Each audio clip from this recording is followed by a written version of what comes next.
terkait pelanggaran subsidi yang dilakukan oleh Supeno, pengecer pupuk bersubsidi KP3 angkat bicara.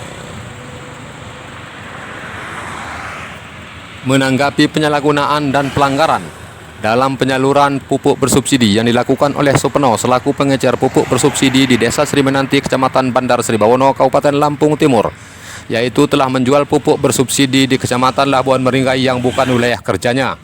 Kemudian dalam penjualan tersebut di atas harga head atau harga eceran tetap yang sudah ditetapkan oleh Menteri Pertanian tertuang dalam Aturan Menteri Nomor 10 Tahun 2020.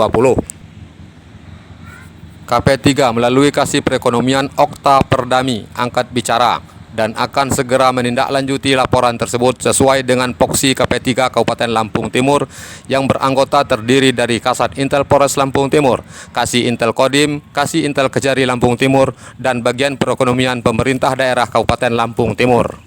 Resolusi TV Herwandi melaporkan dari Lampung Timur.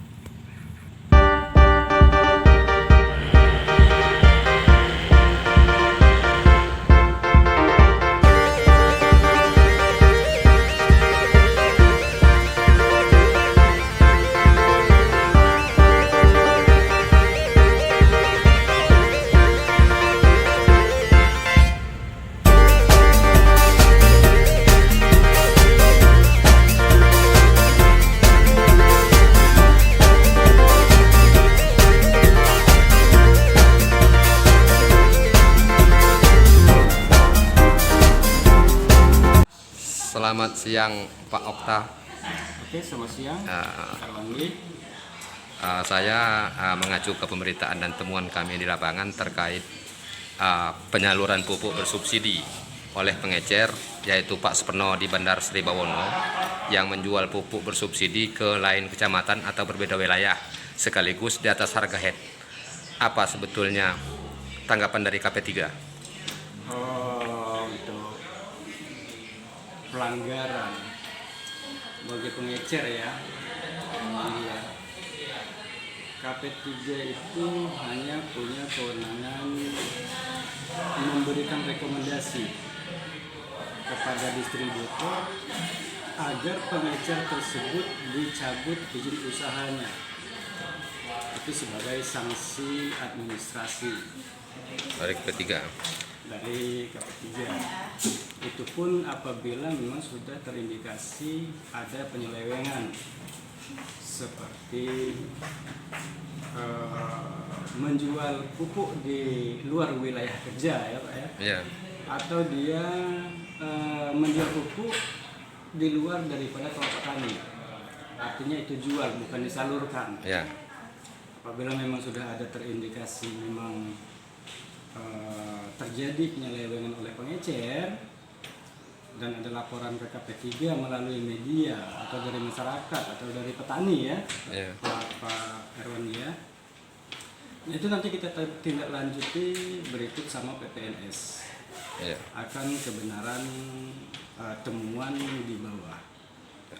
Jadi mungkin gitu. Apabila memang terindikasi melakukan penyalahgunaan, penyelewengan, penjualan bukan penyaluran, maka setelah hasil dari lapangan KP3 akan membuat suatu keputusan membuat rekomendasi untuk mengajar distributornya agar dicabut SPJB-nya.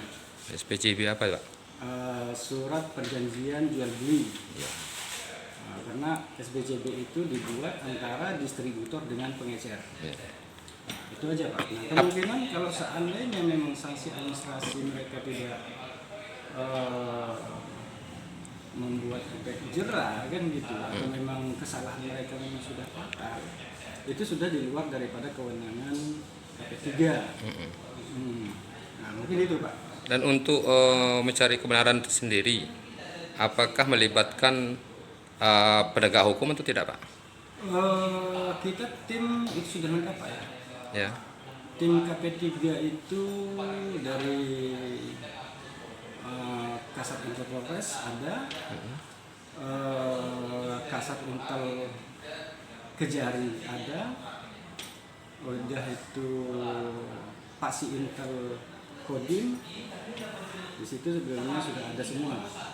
Berikut dari bagian teknis, yaitu dinas pertanian mungkin yang lebih punya kewenangan untuk mengusulkan, membagi alokasi, itu sudah ada semua. Apa namanya Pak yang di Dinas Pertanian?